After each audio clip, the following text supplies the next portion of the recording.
Maybe your best course would be to tread lightly.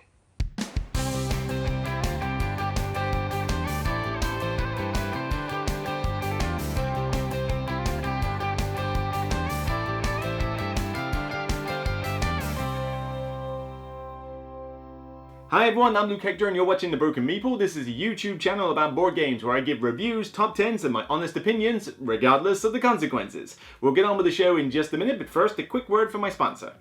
As a fellow gamer, you'll understand this is unacceptable. The solution? Head down to my new sponsor, KIENDA.co.uk. KIENDA stocks many of the hot new releases as well as some old hidden gems. Free delivery on orders over £30, further discounts on bulk purchases, and even 5% of your spending refunded back to you as points to be used for further discounts down the line. If you use the referral link in the description below and sign up for a new account, you'll get 5% discount on your first order over £60. So let's make gaps in your collection a thing of the past. Get down to KIENDA and start saving today. Thank you for listening and enjoy the rest of the video. Get on with it. So we got a massive one for you here. Whew, this is Voidfall. This arrived on my doorstep like literally I think the day after I got back from my parents' golden anniversary, and I have plowed a ton of hours into this game over the last few days to basically plow through the solo mode as many times as I can, learning it, the tutorial, and a couple of scenarios and a couple of difficulty levels to see what it's like and give it the beans.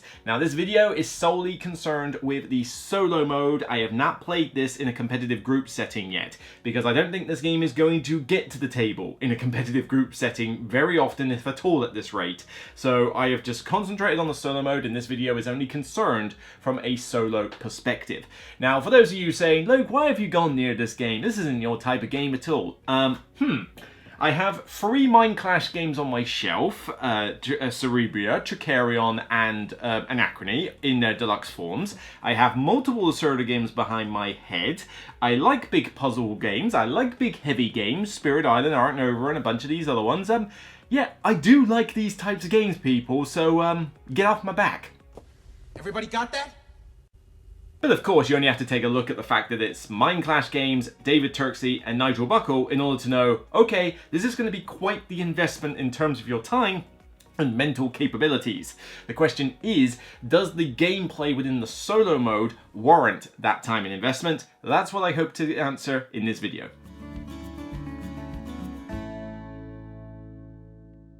Voidfall is a space 4X game that brings the genre to Euro enthusiasts. It combines the tension, player interaction, and deep empire customization of the 4X genre with the resource management, tight decisions, and minimum luck gameplay of an economic Euro. Win by pushing back the Voidborn in the solo co-op mode, or by overcoming your rival's influence in the competitive mode, both using the same rule set and game system. Variability is ensured not only by multiple playable houses with their own strengths and weaknesses, but also by many different map setups for all game modes. You play through 3 cycles, each with a game-altering Galactic event, a new scoring condition, and a set number of focus cards that can be played. Focus card decisions and sequencing is the centerpiece of the gameplay. By selecting 2 of their 3 impactful actions as you play them, you develop and improve techs, advance on your civilization tracks, manage your sector's infrastructure, population and production, and conquer new sectors with up to 5 different types of space fleets. Instead of relying on the luck of a die roll, battles in Voidfall are fully deterministic and reward careful preparation and outsmarting your opponents. In the solo mode, you do not play against an AI as such. Instead, the Voidborn will score points depending on how you do in the game versus your difficulty rating of the scenario. While you develop your economy, you will also have to contend with crisis cards that will appear as the rounds go on. If you do not contend with these crisis cards, then you will end up making the Voidborn stronger in skirmishes against you, as well as forcing yourself to lose resources at the end of every round.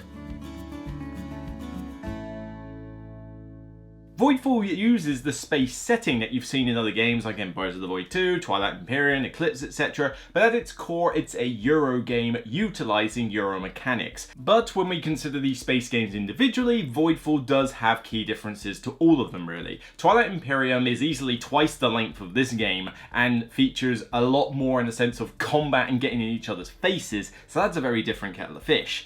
Empires of the Void 2, beyond my head, is a lighter, more of a 3x affair than a 4x. 4X affair, and lends more towards its theme being a strong theme in the game, as opposed to maybe the Euro size mechanics.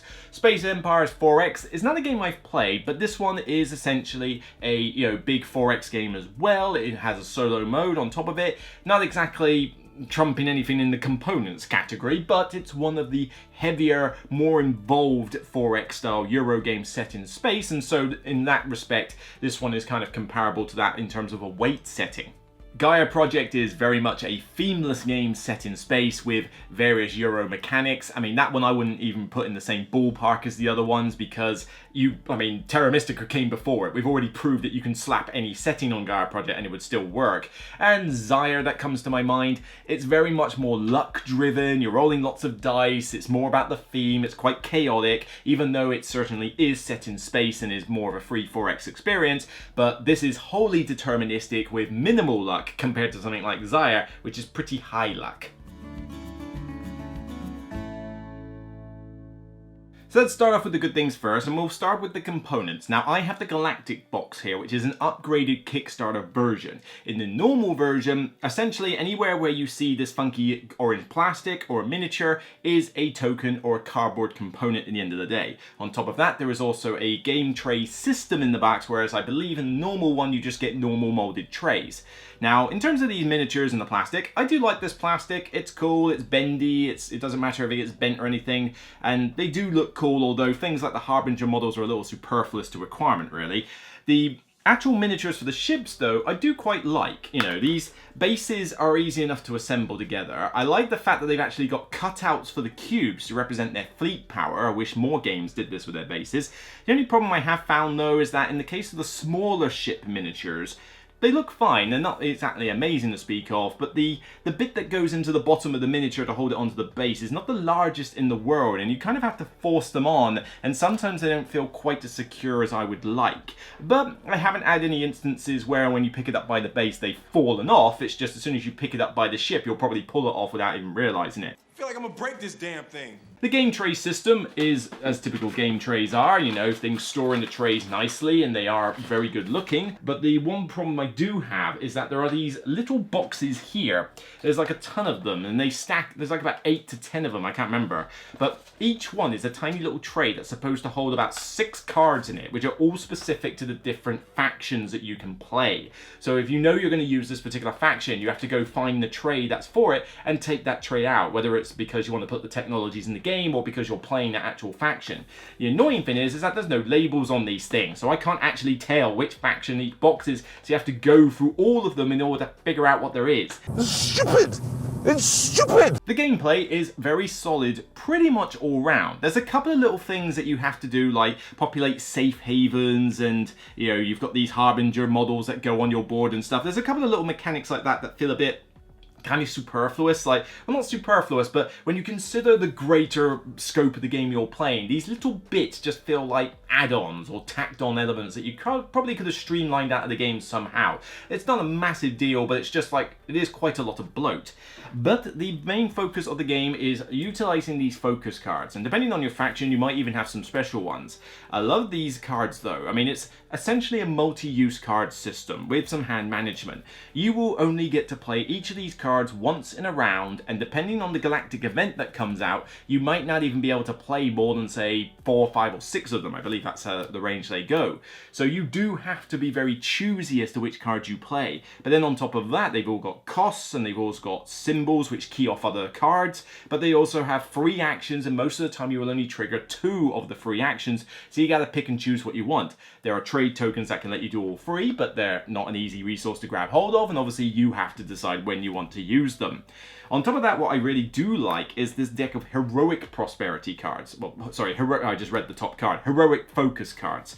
Basically, these are more powerful versions of the one that you have in your hand, but essentially 3 of them end up in the row next to the main board, and so in a round you can basically go, well, I want to use prosperity, but ooh, that's a juicier version there, and it's a bit more costly, but it's more powerful. Maybe I would like to trigger that this round, because if I don't, it's going to go away. And that kind of decision space and the fact that you can kind of make stuff more powerful than it was before is always a nice little feeling. I do really like these.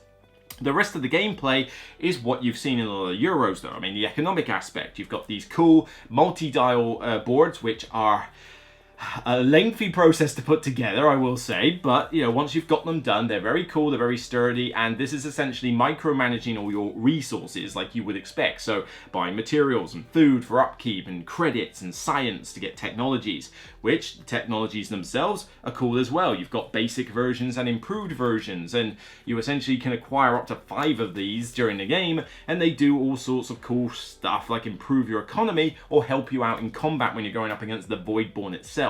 The whole map aspect is fine. I mean, the maps aren't particularly huge in a solo mode. You know, there's only so many sectors to go around, and I maybe would have liked to have seen more interesting sectors come out, although that is based on the fact that I've only played some of the earlier scenarios in the book. They get more complex when you go to the later ones, and I suspect there's probably like more interesting setups there, but your starter maps are going to be pretty basic and pretty standard. Like, it won't necessarily really feel like you're flying around space on the earlier scenarios. You'll probably get more of that in the later ones. Right, it's space, black with twinkly bits. It all looks familiar. And essentially you can play this AI on 3 different difficulties, and the difficulties will determine like the crisis cards that can come out and how powerful they are. The idea is that you set up a deck of like alert cards, which tell you like what sort of cards you got to draw in terms of the crisis ones, and then you've got 3 separate decks of all these different hazards that basically come up each round.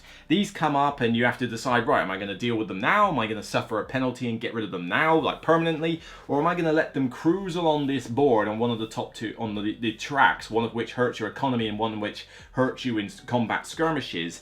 And this is basically the kind of AI replacement. You are not up against a direct AI. The enemy effectively scores a flat set of points and then gets bonuses based on what's left at the end of the game. So the idea is that you have to manage those crises and manage your own board and economy in order to gain as many points as you can to beat whatever points the system effectively gets at the end. I wholeheartedly approve of this because I'm not the biggest fan of beat your own score. I could not care less if I get 150 one game, 300 the next, whatever. Did I win or lose the scenario in question? That's all I care about. You know, I don't get this whole BG stats thing that people track. You know, I do not care if you can beat this game with 350 points. Good for you, sir, whatever. What do you want, a biscuit? You know, I'm more concerned with playing this and win or lose. And it's a good system. It certainly is a big challenge. Now, if you're going to play this on easy difficulty, you are going to completely cakewalk this game. Maybe on the higher complexity maps you might struggle a bit more, but for the most part, in your first few games on easy, you should be getting close to winning, if not easily winning it. In fact, the last game on the table here, I obliterated it something like 294 to 118. Like, I absolutely creamed the AI in this game. So easy, you're going to venture away from pretty quickly onto medium and then hard. And whoa, does it crank up a notch when you get onto medium and hard. Medium certainly ups your lose rate. Hard, I haven't even tried hard yet because frankly medium is already pretty difficult. I think I'll be playing many more games on medium first before I even want to even attempt something on hard. So at least you're getting the challenge there if you're the sort of person who wants to turn the game into a sadistic nightmare. Let me go back in there and face the peril. No, it's too perilous. But overall the game feels like a big giant puzzle. It is essentially a giant puzzle, a big Euro puzzle with a space theme sort of not pasted, but put onto it. The space theming is more of a setting, because you could honestly wipe the floor with this theme and throw a different one on there. I'm pretty sure you could, but it's all down to those Euro mechanics, and this one is definitely going to get your brain thinking. It is a big puzzle. You should not be like sailing through this game at a quick pace. You've got to think about these cards you've got, because one of them you won't have at the start of the game. That still leaves you with a decent amount of cards here to pick from, and that's assuming you didn't get any extra ones with your faction, and you've got multiple actions on them. You've got the different board states, the different crises, you've got these tracks, you're going to level them up, you've got the agenda cards that you can grab, the scoring opportunities. You can really chop and change your path to victory sort of quite a bit in the first cycle, and then in the second and third cycle you should have solidified a strategy and you should keep going along that path. And I like the fact that you can be more flexible with your strategies. You know, it allows me to play this game the way I want to with pretty much most of the factions that I want to try out. I am Tarka Doll, an ambassador of the great Vandalian Empire. One of the party pieces of this game, however, though, is the variety. The variety in this game is off the friggin' charts. Which I should hope so for a box that's like, you know, for a box that's this big, I want a decent amount of variety. But I'm glad it's in here. You have got, as I said, a lot of different strategies and paths that you can follow. But you've got plenty of the agenda cards. You've got a ton of those Galactic event cards. I mean, this is all 3 cycles worth of the cards. There's quite a few here. You only pick 1 for each. So you're going to get a lot of different combinations. But then the crisis cards, each of the decks for each level of difficulty is pretty substantial, so you're going to see a few of those differences. The map layouts, you've got essentially a spiral-bound book with a bunch of scenarios in here. Now granted, some of these are competitive only, solo only and the like, but there's plenty in here to keep you going, and even from a solo perspective, I think you've got something like 8 to 10 different scenarios ranging in complexity, so there's certainly enough layouts to keep you busy, as well as the tutorial system. But on top of that, you've then got a bunch of these factions. Oh my word! Lots of these factions. I got one on the table, and this is a lot of the others. There really is a ton of variety here. And these range from starter factions to complex ones to low complex ones, combat focused, economy focused, each one with their suggested strategies on the back depending on what origin card you start with and abilities. You know, you will be playing this game. If this is the game you enjoy, you'll be playing it for years, I think, and still getting a decent amount of variety in the box. Now remember that review opinions are subjective here. Some of you may not consider some of these bad things to be bad things, in which case great, you're in with a shout here. But you're definitely going to want to think about these before you're getting this game if you're on the fence. And certainly they're negatives for me, hence I'm going to talk about them. But they all kind of link together in some way, mostly to do with the high investment requirement for this game. Firstly, the amount of rules. The rules in this game, we knew this was going to be complex. It's David Turksey. The guy should be working for NASA, frankly. He's got far too much brain power to be wasting it on board games. But it does mean that the game's going to be complex. And believe me, there's a lot to get through. You have got probably about 5 different things you need to read here. So, you have got the main rulebook, okay? The main rulebook with 35 pages of high-text rules. I checked this out weeks ago for a bit of light reading. This is light. You've got a spiral-bound thing with all the map scenarios, but at the start of it is a fairly lengthy tutorial, which, to be fair, is a pretty decent tutorial, and a massive, what is it, like 10 pages odd worth of setup. What? Then you have a glossary. This huge thing which tells you every single card and tech and house ability and track detail in the game, right? So you've got that. You've then got a 5-page iconography sheet. Was it 1, 2, 3, 4? All right, 4-page iconography booklet. You have all of that to absorb. It's a lot. It's kind of a lot. To put it in perspective, Paul Grogan has done videos for this, so if you're playing this competitively, you certainly want to check out his main tutorial. It's an hour long. If it takes him an hour long to explain this game, you know there's quite a bit in here. And my first few games were certainly met with a decent level of frustration because there's just so much to absorb. Iconography everywhere. And yes, it's Ian O'Toole, which means it's clearer than most, but it's still a massive chunk of it. And not a lot of it is intuitive. Some of it is, there are bits that are better than others. But still, you're going to be looking at this and it's going to be overwhelming to even heavy players, to be honest.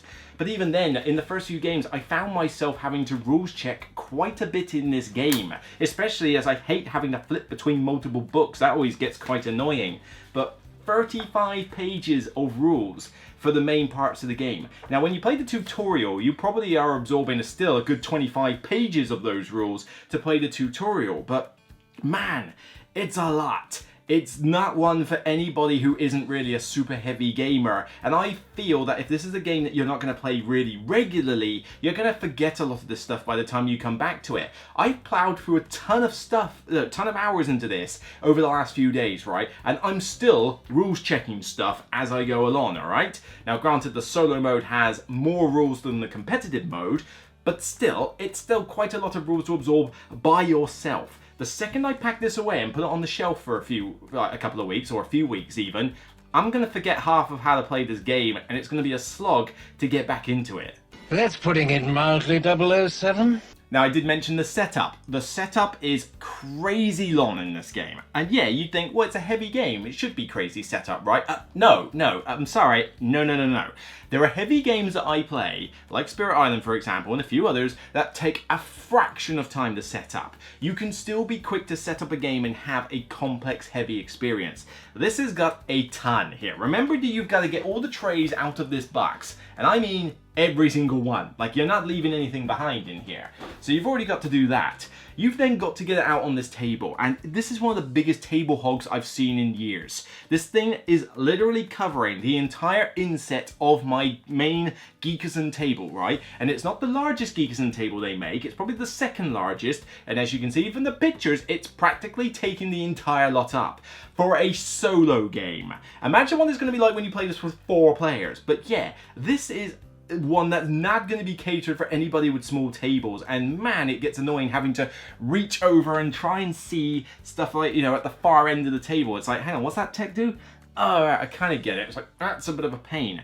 But the setup's like a 20-30 minute setup in here. It's ridiculous. You got to get all these tokens out, and as I mentioned, all of this, right, from this, that is set up.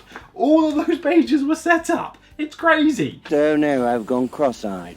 Okay, so you've got to get these sectors out, so you've got to set them out in a particular pattern, and every single sector has a different combination of Voidborn ships and dice and various tokens and things like that on it, so you've got to get those exact. You got to get this crisis board out, and you've got to, you know, sort out your alert cards, depending on what difficulty card you play. Right, well, once you've shuffled off those, you've then got to, you know, get those alert card decks shuffled. Then you've got to choose your origin, and that origin has 2 choices. Which ones do you pick? Right, I'll pick this one. Right, now I need this particular tech, and I need this particular board and these particular combinations on my resource tracker. Okay, great. That means I've got this tech in play, but now I need to pick 4 more of these little trays for, you know, factions that are going to contribute their technologies, right? So I've got to get those out, put the technology somewhere, right? Not the improved ones, just the basic ones. I need to get this big galactic board thing, you know, set up with the galactic event, the improved techs and trade tokens and stuff. That's got to be done. I need all these trays nearby in the supply with various stuff on them. Right, okay, I need to get my faction board, I need to find that faction, slide it in, get the stuff populated, I need to get the agenda card thing here, over here, done and set up. 3 hours later. Can you move it along? I'm all out of time cards. Oh my god! So much setup. This is a game that's going to take you a long time to get through. Not just the setup, but also just playing the game. I mean, once you've spent that long setting it up, you're going to be playing this for a good 2 to 3 hours just by yourself. You know, get the idea of the concept of getting this played in 60 minutes just isn't going to happen, all right? You've already spent ages setting it up. You're going to be thinking hard in your turn because it is a thinky game. I played this last night. I think I started about 9:30, 10 o'clock or something, and it was about half midnight by the time I'd finished and got to go to bed. It takes a long time to get through this, and I haven't even packed the game away. This is going to take me a good 30 minutes to pack the game away in itself. It's long, it's involved, and it's not one for those who are not content with playing really long games. There are people out there who are happy to sink as much time as they like into any game whatsoever. For me, the game has to justify it, and here the gameplay is really solid, but it is one heavy time investment in rules learning, in setup, and in gameplay for a game that gives me about as much heavy brain burniness as any of the other Mind Clash games, which are quicker, or perhaps even, like I mentioned, Spirit Island earlier. I can set that up in a fraction of the time, it's easier to understand, and it's quicker to play, and I'm still brain dead by the time I finish a game of that. This one is demanding a lot from the individual to get it to the table and play it. As rewarding as the gameplay is, you need to know this going in, and you need to be comfortable with that. This is light. Now, I'll quickly say some of those things could be mitigated in the future because in the box there is mention of a companion app. However, I've checked it recently and it's not yet made. It claims that by the end of the month, probably, let's be more realistic, maybe somewhere into September, the app will be ready, and it's meant to streamline the setup to a degree and handle things like Voidborn responses. That will be cool, I think the app should do more in that regard. I think maybe the app could automate some things here that are a bit fiddly to deal with, because the game does have a lot of fiddly micro rules to have to manage, and if the app was able to take you through the step-by-step sequence of the turn and, you know, remind you, have you checked this, have you checked this, that would be great. Because as good as the iconography is at times, you know, it's not the easiest one to follow, you know, all the time. I mean, this one is not bad, where it shows you the phase order for things, but it's kind of like somebody said, right, I need cards here, I need cards here, and I need tracker here. Oh, but I also need the phase orders. And then somebody had to come around and try and squeeze it into all the little crevices to get round. And even then, it's a smorgasbord of iconography. So you look at it, yeah, you understand that it's about phase A, B, and C, but there's still a lot there, and you're going to have to check the iconography in the glossary at some stage. You cannot commit this stuff to memory. But I would love to see the app automate things like the crisis board, because this is quite the fiddly thing to deal with. You've got to set up, you've got to get the difficulty card, and then you've got to populate a different set of alert cards every round, and then you've got to do the crisis cards every turn and slide them along and deal with the aftermath and the evaluation phase, which is another two-step part of your turn that you don't do in competitive mode. I would like that entire lot and this to be on the app. Because then I could just basically say, right, app, create easy difficulty, done, right, okay? And then crisis mode, right, flags me a card. And then I can see on the app a display of the crisis board with all the crisis cards set by the difficulty I've already keyed into it at the start. I would really like to see the app do that, maybe streamline a few other elements of this, because there's a lot of components, there's a lot of stuff, and all that setup and everything, not to mention the table hog nature of this game. Apps should be used to streamline that thing, or to make life a bit more bearable. So if it's going to automate some aspects, then great, but as I said with the crisis board and a few other things, I reckon the app could do more. Like, there's more the app could do to get this game a little bit more streamlined. And I don't mean streamlined to the point where any schmuck could play it. This is a heavy, complex game. It's going to be like that. But little tweaks like that could just make it a little bit more bearable in that front. Because what you don't want is your game to be only played by 10 people who fit this very niche group that can play not only this complexity of a game, but also have a table big enough to hold it, also have all the time in the world to sink into it, which I thought we were in a point in history where everybody doesn't have much time on their hands. So where's everybody getting all this spare time from? I have no idea. Certainly I wish I had it. If so, please give me your spare time. But, you know, the app will be interesting. I can't review this game based on the quality of the app at this point, but I do hope the app comes out and makes life a little bit easier when piloting this. So the best way to describe Voidfall from a solo perspective is like a really, like one of your favorite chocolates or something like that, like a salted caramel chocolate bar, right? But it's wrapped up in about 5 different types of wrapping, all with different ways of undoing it, as well as in a box, okay? So you know that you're going to get to a delicious bundle of chocolate at the end, but you've got to get the box off, and then you've got to untie the string around the first bit of wrapping, and then you've got to, you know, get your nails in and get the next bit of wrapping off, and then you've got to tear off another bit of wrapping, and then another bit, and then another bit, and then eventually you get to the chocolate, you eat it, and it's great, and you love it, but you kind of are a bit annoyed that you had to go through all that in order to get to it. It's like eating like a Quality Street or something, you know, just give me the chocolate, stop it with all the plastic wrapping.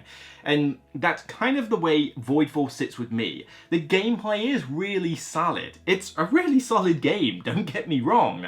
I enjoy the mass amount of variety in this game. I love the focus card system. I think this is really cool. I like the fact that I can choose different scoring opportunities and different play styles based on just an origin card, not just the faction I'm playing or what sort of scenario I'm doing. I do really enjoy this from a gameplay perspective, but that slog is hard to ignore, and I know some people aren't going to care about that, and some of you are thinking, well, it's Mind Clash, what do you expect? They're coming out with September soon, right? And September is meant to be something a bit more midweight. September is probably the one out of the two. I backed both of those games. I think I was looking forward to September more because I wanted something that gave me the thinkiness of a Mind Clash game whilst also being a bit more accessible to get it to the table. This one is a really solid game, definitely deserves praise.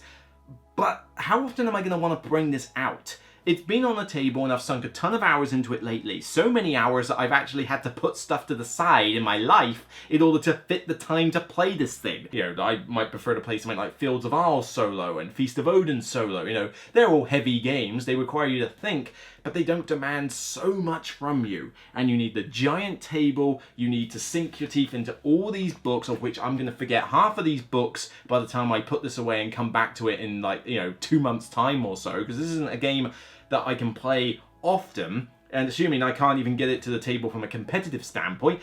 Lord knows I don't want to be the person to teach this game. That would be kind of insane. So it's whether it's worth that slog. And I know some people are going to ignore that aspect. I cannot ignore that aspect because it makes a difference. It means it's... When I compare it to other games in this genre or in this type of setting, I need to obviously think, well, is this a game that I'm willing to put up with all that to bring it out when other games exist that could probably do it quicker? If not, then how highly can you rate the game for it? But overall, if I was to consider this as a solo game only, just solo, right? All by myself, I've got to set everything up, I've got to do all the crisis cards and everything like that, I would probably give this somewhere in the region of a 7, 8 out of 10. I'm really tough to decide on what rating I would give it. 7 or 8, probably leaning more towards an 8, because I do think the gameplay and the variety is really that solid. Like, the gameplay in this is probably a 9 out of 10 territory.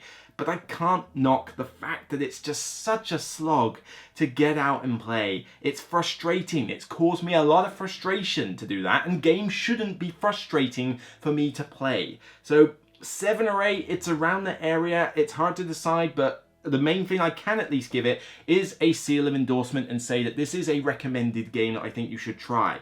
But note the flaws I've mentioned. Note that this game is not for everybody, and certainly even if you're a heavy gamer, note that this is going to be a time sink, a rule sink, a table hog. It's going to demand so much from you for a solo only game. And if you're not comfortable with that, you should pass and skip ahead and go to something else, because you will be frustrated. Now, is it amazing as a competitive game? I don't know, because I probably won't get the chance to play it as much as a competitive game. But if you don't think you're going to find a group to play it with competitively, then all you have to go on is the solo mode, and I think the solo mode is solid.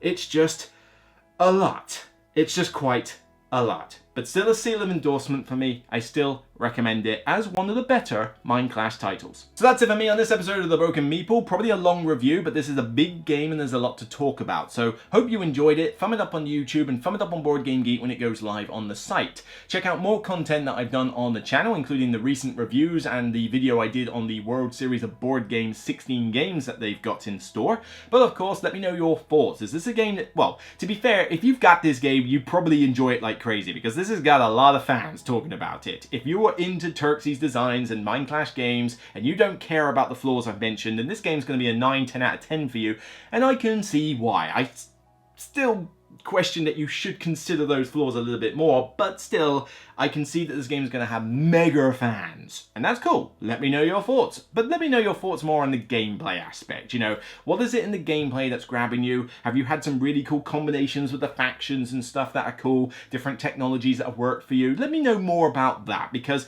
we could argue until the cows come home on the whole like setup and takedown and all that, and I think just to save us a lot of bother, we should concentrate on the gameplay front. So take care, and remember, regardless of how much time, energy and table space a game demands from you, you need to remember, as always, it's only a game. So make your choice wisely and decide if it's one for you. Take care, and bye for now.